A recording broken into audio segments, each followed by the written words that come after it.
시간입니다. 하나님이 우리에게 주시는 말씀은 이사야서 55장입니다. 이사야 55장 10절로 13절입니다.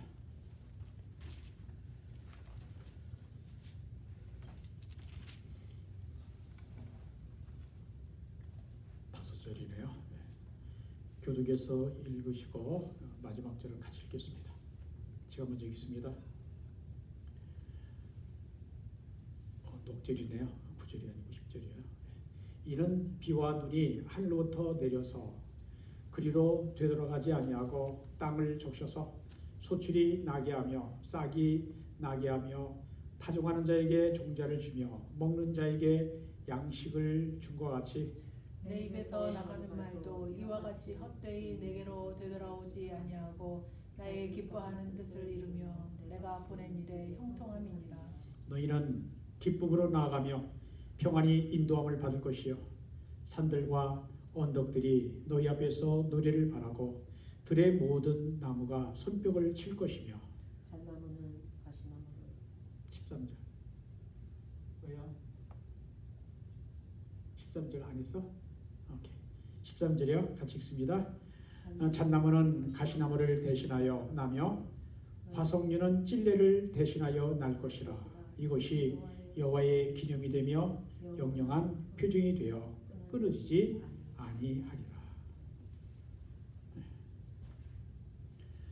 저는 미국의 교회에 오래 살았으나 많이 여행하지는 못했습니다. 하지만 여행을 하다 보면 미국 대륙의 땅은 축복받은 땅이라는 것을 느끼게 됩니다.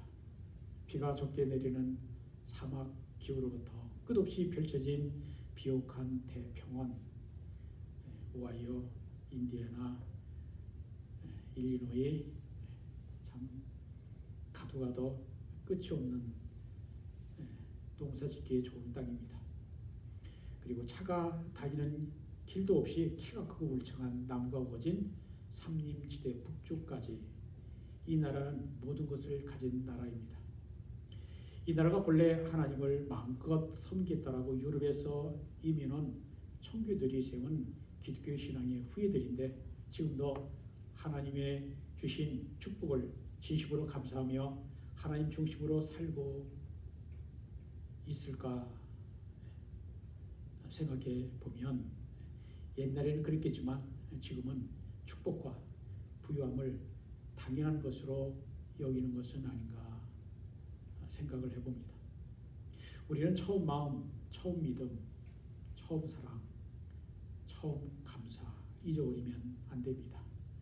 그러면 좋은 것 가지고도 감사하는 마음이 사라지고 은혜와 축복도 사라지는 것입니다. 단단한 땅을 갈아엎어서 농사 짓기에 적당하게 하는 것처럼 하나님의 말씀이 우리의 마음과 영혼을 부드럽게 만들어야 합니다. 히브리서 4장 12절 말씀에 관한 말씀이죠. 하나님의 말씀은 살아있고 활력이 있어 좌우의 날선 어떤 검보다도 예리하여 혼과 영과 및 관절과 골수를 찔러 쪼개기까지 하며 또 마음의 생각과 뜻을 판단하신다라고 말씀합니다. 하나님의 말씀은 살아있고 운동력이 있다는 것입니다. 좋은 것은 움직이지 않지만 살아있는 것은 움직입니다. 베드로전서 1장 23절에도 살아있고 항상 있는 하나님 말씀이라고 베드로 사도는 말합니다. 그 말씀으로 우리가 거듭났다 라고 말씀을 하죠. 우리가 구원받아 거듭나고 성령을 받게 된 것은 하나님의 살아있고 항상 있는 말씀으로 된 것이라는 것입니다. 하나님의 말씀은 세 가지가 있습니다. 첫 번째로는 성육신하신 말씀으로서의 예수님 자신이 하나님 말씀입니다. 요한복음 1장 1절에 말씀하죠. 한번 같이 읽어볼까요? 태초에 말씀이 계시니라. 이 말씀이 하나님과 함께 계셨으니 이 말씀은 곧 하나님이시니라. 말씀 캐피털 레터로 시작해서 워드입니다. 헬라어로는 로고스라고 하죠. 우주의 원리입니다. 우주의 원리신 예수님, 태초에 말씀 로고스가 있었고요. 그 로고스가 하나님과 함께 있었고 그 로고스가 말씀이 곧 하나님이시다. 말하자면 이 말씀 자리에 예수님의 이름을 넣어 읽으면 뜻이 명확해집니다. 그리고 요한복음 1장 14절에 말씀이 육신이 되어 우리 가운데 거하시며 우리가 그의 영광을 보니 아버지의 독생자의 영광이요 은혜와 진리가 충만하더라 라고 말씀합니다.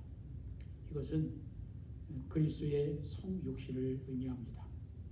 하나님의 영이신 하나님이 육을 입고 오신 것입니다. 세상과 우주의 원리인 로고스, 즉 말씀이신 예수님이 육체를 입고 오셨다라는 것입니다. 곧 성육신하신 말씀으로서의 예수님이 하나님 말씀입니다. 하나님 말씀 선지자들이 전했죠. 그런데 세상 마지막 때에 하나님의 아들이 직접 오셔서 하나님 말씀을 선포하셨습니다. 그런데 그 예수님이 곧 하나님 말씀입니다. 둘째로는 기록된 말씀이 하나님 말씀입니다. 기록된 말씀, 성경이죠. 성경은 기록된 말씀으로서 하나님 말씀입니다. 종교개혁자 마틴 루터나 존 칼빈은 성경을 단순한 문자의 기록으로 보지 않고 살아계신 하나님의 음성으로 들었습니다. 또한 하나님의 말씀은 영혼을 살리고 교회를 살리는 생명력이 있다라고 보았습니다. 요한복음 6장 63절에 예수님이 이렇게 말씀하십니다. 살리는 것은 영이니 육은 무익하니라. 내가 너에게 이른 말이 곧 영이요 생명이니라 라고 하셨습니다. 예수님은 말씀이 생명이라고 하신 겁니다. 말씀이 곧 능력이요 하나님의 말씀은 모든 믿는 자에게 구원을 주시는 하나님의 능력이 됨이라고 하는 것이 종교 개혁자들의 캐치프레이즈였습니다. 성경에 기록된 말씀이 생명력과 운동력이 있는 하나님의 말씀이라는 것입니다. 셋째로는 선포된 말씀, 곧 설교도 하나님 말씀입니다. 사도 바울은 디모데후서 4장 2절에 디모데에게 말합니다. 너는 말씀을 전파하라. 때를 얻든지 못 얻든지 항상 힘쓰라. 말씀을 전파하라. 영어로는 preach the word 이렇게 번역을 합니다. 곧 설교자를 통해 선포되는 설교도 하나님 말씀입니다.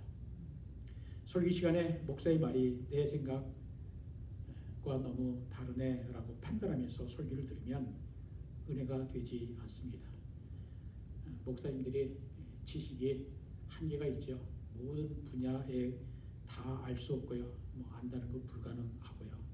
그래서 공부 많이 한 사람들이 제발 목사님들이 예화를 할 때 자기가 전공하는 것 그거 가지고 예화를 하다가 듣는 사람이 시험 드는 경우가 많다는 겁니다.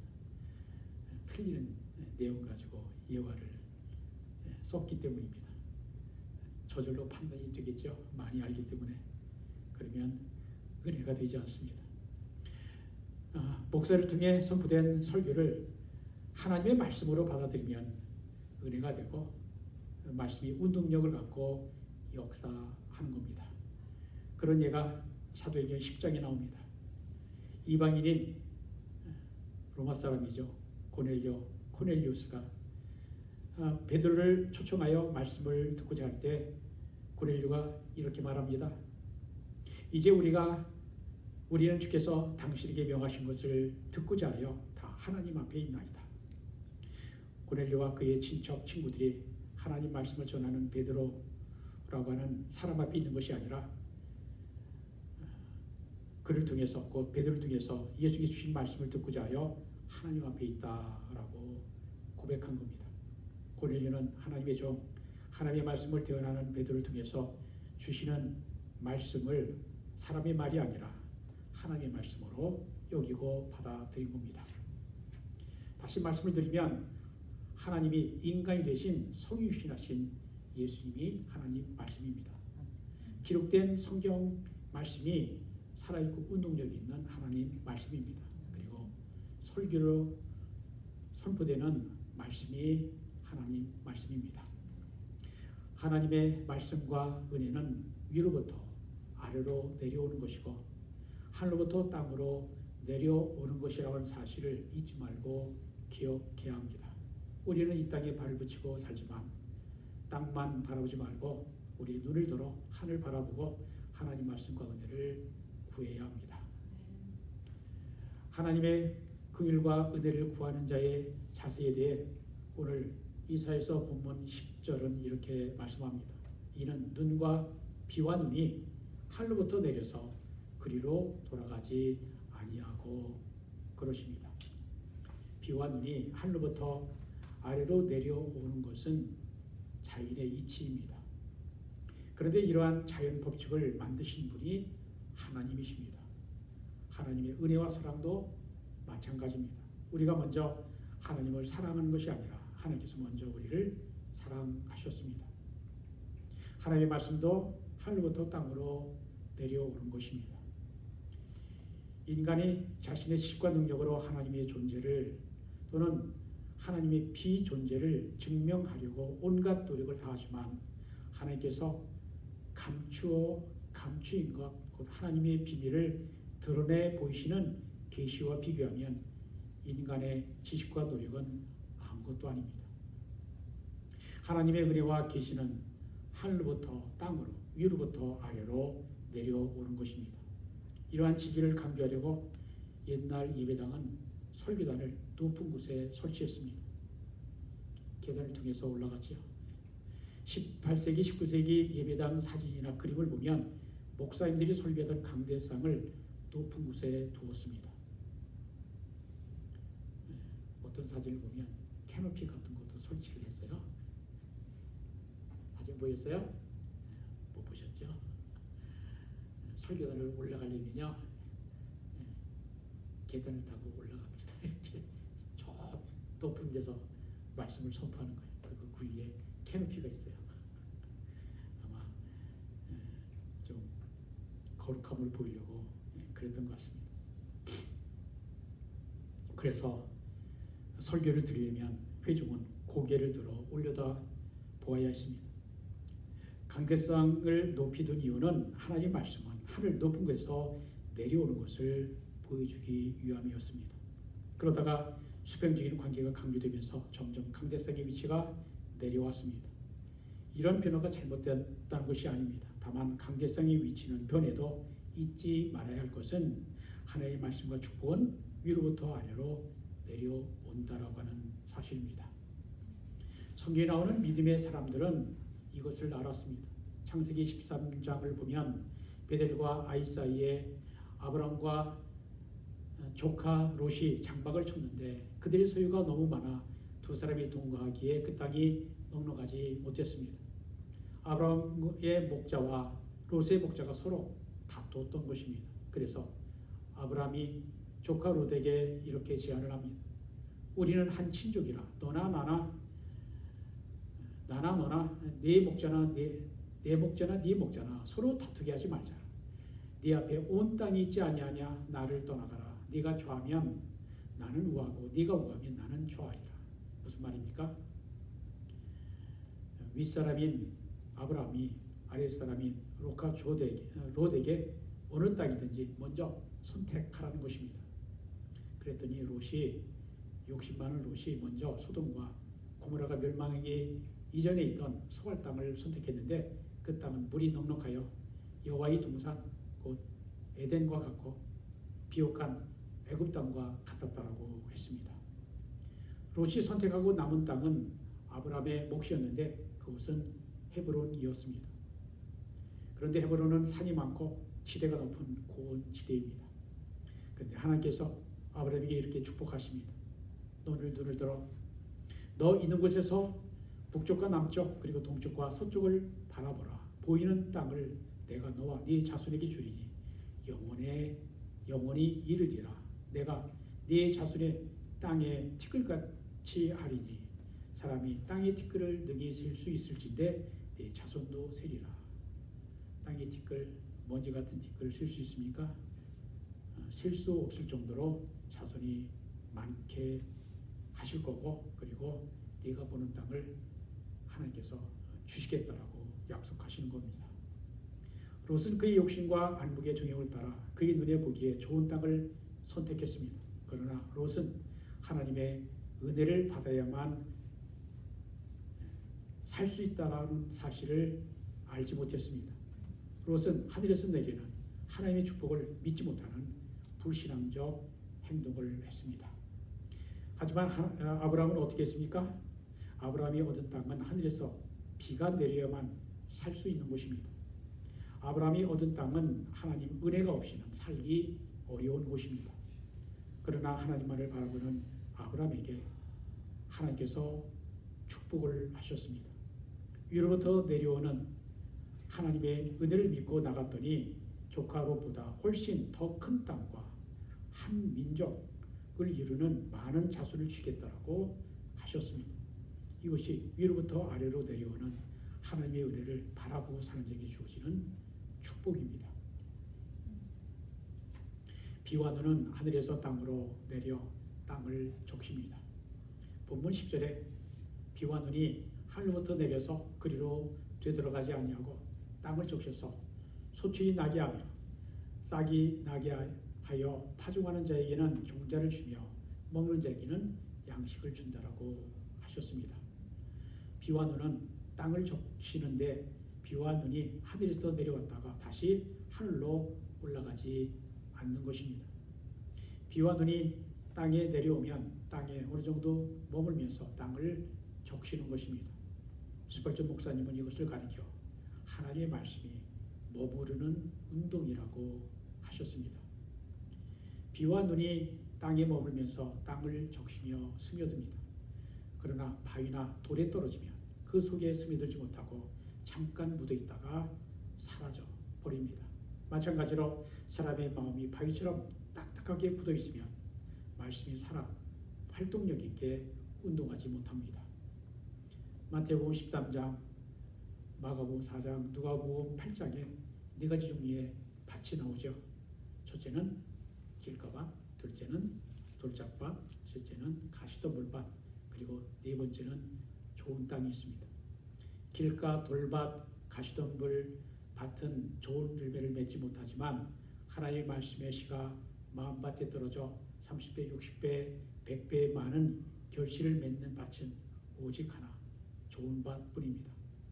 그러므로 우리의 마음밭은 하나님의 말씀을 받아 아름다운 열매를 맺는 좋은 밭, 옥토가 되어야 합니다. 16세기 제수이트 선교사 프린세스 자비어는 인도와 일본에 가서 선교를 하고 마지막으로 중국에 가서 선교하려고 했지만 실패했습니다. 그 이유는 중국 선원에게 속아서 본토에는 못 들어가고 결국 그 앞에 있는 섬에서 죽었다고 합니다. 그는 하나님의 말씀을 받아들이지 아니하는 중국을 가리켜 바위라고 표현하며 중국을 향하여 바위야 언제 열리려느냐라고 했다고 합니다. 우리는 바위 같은 마음이 아니라 옥토 같은 마음이 되어 하나님의 말씀이 머물러 우리 마음밭을 적시는 운동을 마음껏 하시도록 해드려야 합니다. 하나님의 말씀이 우리 마음에 들어오면 우리의 영혼에 침투합니다. 스며듭니다. 양심에 자극을 주고 지식과 감정과 의지를 바꾸어 놓습니다. 그리고 기억 속에 머물러 생각과 삶에 영향력을 미칩니다. 그러므로 하나님 말씀을 잊어버리거나 생각이 안 나더라도 또 읽고 들어야 합니다. 지난주에 들은 설교가 생각이 안 나고 오늘 설교를 잊어버리더라도 하나님 말씀을 들어야 합니다. 어느 성도가 목사님에게 목사님 매일 성경 읽고 설교를 들어도 다 잊어버리니 들을 필요도 없고 읽을 필요도 없지 않습니까? 라고 하니까 목사님이 하시는 말씀이 콩나물 시루에 물을 부으면 물이 다 빠져나가는 것 같아도 또 물을 주지 않습니까? 그럴 때 콩나물은 조금씩 자라는 것입니다. 라고 했다고 합니다. 하나님 말씀은 잊어버려도 읽어야 하고 기억이 안 나더라도 들어야 합니다. 비와 눈이 한 방울씩 내려올 때 저절로 저것이 무슨 도움이 되겠는가 라고 생각을 하지만 적은 비와 눈이 모이면 땅을 적시고 큰 역사를 이루는 위대한 힘이 됩니다. 마찬가지로 한 번의 설교와 성경 한 구절을 읽는 것이 쌓이면 우리의 영혼에 큰 힘과 영향력을 발휘하게 되는 것입니다. 그러므로 하나님 말씀이 여러분의 마음과 영혼을 적시고 스며들어 영혼을 변화시키는 운동을 할 수 있도록 마음밭이 좋은 밭이 되어야 합니다. 하나님 말씀은 하나님 뜻을 이루는 운동을 합니다. 본문 11절에 내 입에서 나가는 말도 이와 같이 헛되이 내게로 되돌아오지 아니하고 나의 기뻐하는 뜻을 이루며 내가 보낸 일에 형통함이니라 라고 말씀합니다. 이 구절에서 이루며 형통하리라 라는 말씀은 목적을 달성한다, 성취한다 라는 것이죠. 다시 말하면 하나님에서 나가는 말씀은 헛되이 하나님께로 되돌아가지 아니하고 반드시 정하신 목적을 이루신다, 성취한다, 달성한다 라는 것입니다. 비와 눈이 내리는 목적이 있는데 그 목적을 반드시 달성하고 하늘의 공중으로 증발되어 돌아가는 것입니다. 10절 후반절에 싹이 나게 하며 파종한 자에게 종자를 주며 먹는 자에게 양식을 준 것 같이 라고 하였습니다. 비와 눈은 내려서 땅에 머물러 땅을 적시고 씨를 부풀려 싹이 나게 하며 싹이 나면 자라게 하고 열매를 맺게 하며 그 열매가 먹는 자에게 양식이 되고 뿌리는 자에게 종자가 되게 하는 목적을 이루는 것입니다. 비와 눈은 이 목적에 실패하는 법이 없습니다. 하나님의 말씀도 예수께서 오신 목적도 실패하신 법이 없습니다. 요한복음 6장 38절 39절에 주님이 말씀합니다. 내가 하늘에서 내려온 것은 내 뜻을 행하려 함이 아니요 나를 보내신 이의 뜻을 행하려 함이니라. 나를 보내신 이의 뜻은 내게 주신 자 중에 내가 하나도 잃어버리지 아니하고 마지막 날에 다시 살리는 이것이니라 라고 하셨습니다.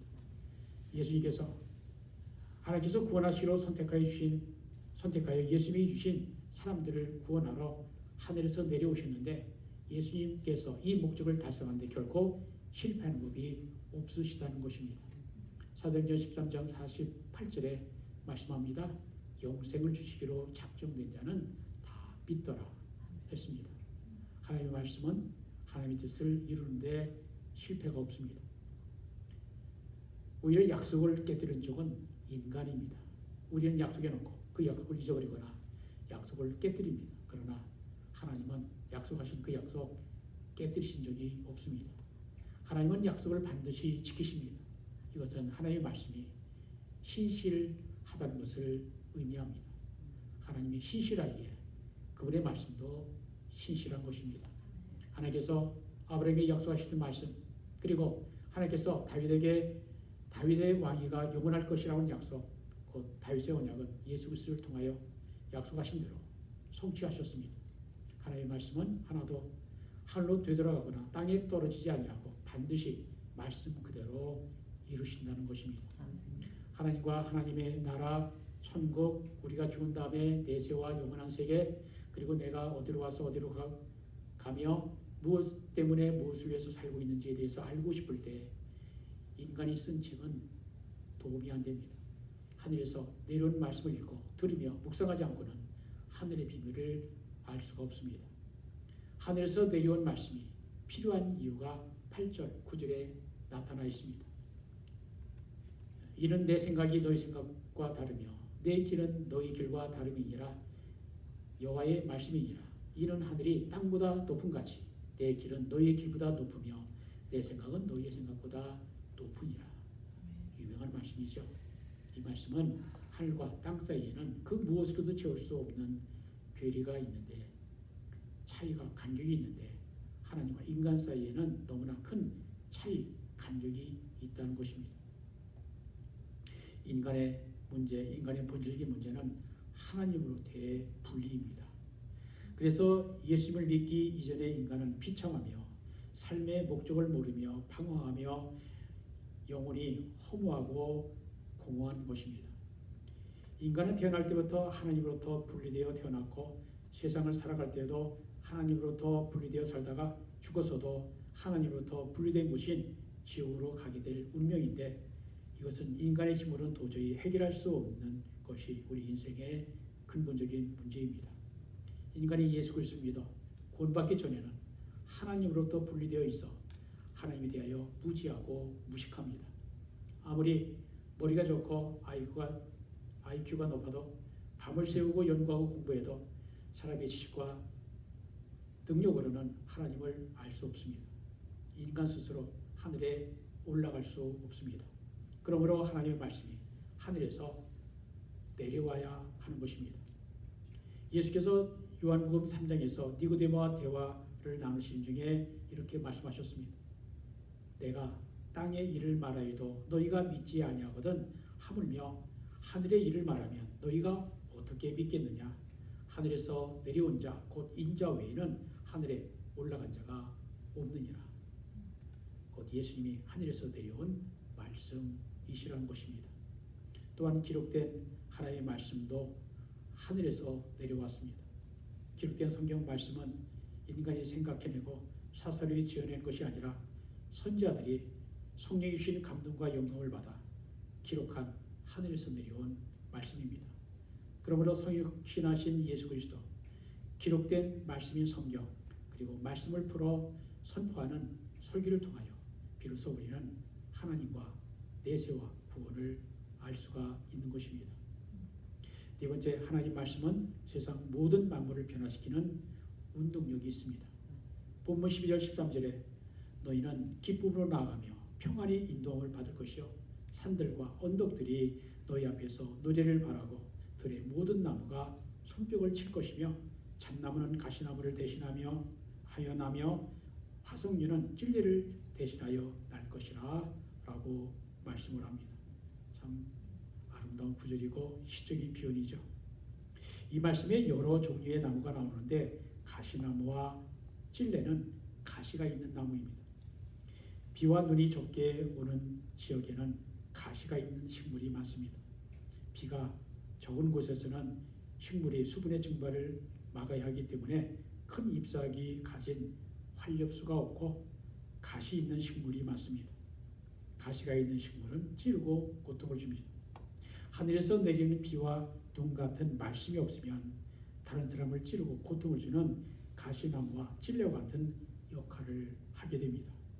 그러나 하늘에서 비와 눈이 내리면 가시나무를 대신하여 잣나무가 그 땅에 자라고 찔레를 대신하여 화석류가 자라게 된다는 것입니다. 화석류가 어떠한 나무인지 찾아보았더니 영어 단어는 머틀이라고 했습니다. MYRTLE. 원어로는 하다스라고 합니다. 이사야 선지자는 이스라엘의 회복을 예언할 때 광야에 화석류를 심는다라고 했고 화석류는 찔레를 대신하여 난다라고 13절에 말씀합니다. 찔레 대신 화석류고 나무가 자란다는 것은 회복을 의미합니다. 화석류는 이스라엘에서 흔하게 볼 수 있는 나무는 아니지만 이 나무는 곧 잎줄기에서 향기를 바란다고 합니다. 화석류 나무는 매화를 닮아서 은매화라고도 부릅니다. 예수님을 믿고 구원받으면 바람에 흔들리는 나뭇잎 소리에도 하나님의 임재와 역사하심을 느낍니다. 하늘의 구름을 통해서도 살아계신 하나님의 역사하심을 볼 수 있습니다. 빗소리, 바람소리에도 하나님의 살아계의 음성을 들을 수 있습니다. 모든 만물이 하나님을 찬양하는 것으로 보입니다. 슬픔이 변화의 춤이 되고 베옷을 벗기고 기쁨으로 띠를 띄웁니다. 이것이 하나님의 말씀이 갖는 살아 움직이는 활력, 운동력인 것입니다. 우리는 어떤 사람이 되어야 하고 우리 교회는 어떠한 교회가 되어야 하겠습니까? 마르틴 루터는 하나님의 말씀은 교회 생활의 전부이고 실체이다 라고 하였습니다. 하나님의 말씀이 교회 생활의 전체요 신앙생활의 실체라는 것입니다. 우리의 마음과 영혼에 하나님 말씀이 마음껏 운동하실 수 있도록 해야 하겠습니다. 그러기 위해서는 비와 눈처럼 위에서 아래로 내려오는 하나님 말씀을 구해야 합니다. 하늘로부터 내려오는 말씀을 구하고 듣고 순종해야 합니다. 그러기 위해서 우리는 날마다 일용할 양식 하나님의 말씀을 구해야 합니다. 아멘. 우리의 입으로 들어가는 육신을 위한 음식만이 아니라 하나님 말씀을 먹지 않고는 하루도 살 수 없다라는 고백과 실천이 있어야 합니다. 우리의 마음이 돌처럼 딱딱하게 굳어져 있다면 기경하여 갈아서 옥토가 되게 하고 하나님의 말씀이 우리에게 임하시고 우리 안에 머물러 역사하시고 하나님의 뜻을 이루며 모든 만물을 변화시키는 살아있고 능력이 있는 말씀이 힘있게 역사할 수 있도록 할 수 있는 우리 모두가 되기를 우리 주 예수님 이름으로 축원드립니다. 아멘. 기도합니다. 하나님 감사합니다. 오늘 이사야서 55장 말씀을 통해 하나님의 말씀은 하늘에서 내려온다라고 하나님의 은혜는 하나님이 우리에게 주신 은혜요 생명이라고 하는 말씀을 듣게 하심을 감사합니다. 우리가 이 땅에 살면서 땅의 것만 바라보거나 땅에서 난 것만을 먹고 사는 것이 아닌 하나님 말씀을 먹어야 하나님 말씀을 들어야 우리가 살고 그리고 참 생명이 있음을 구원이 있음을 알게 하시고 감사합니다. 주의 말씀을 항상 구해서 주의 말씀을 먹으며 참 생명 그리고 소망 가운데 주님을 섬기며 살아갈 수 있도록 인도하시옵소서. 예수 그리스도 이름으로 기도합니다.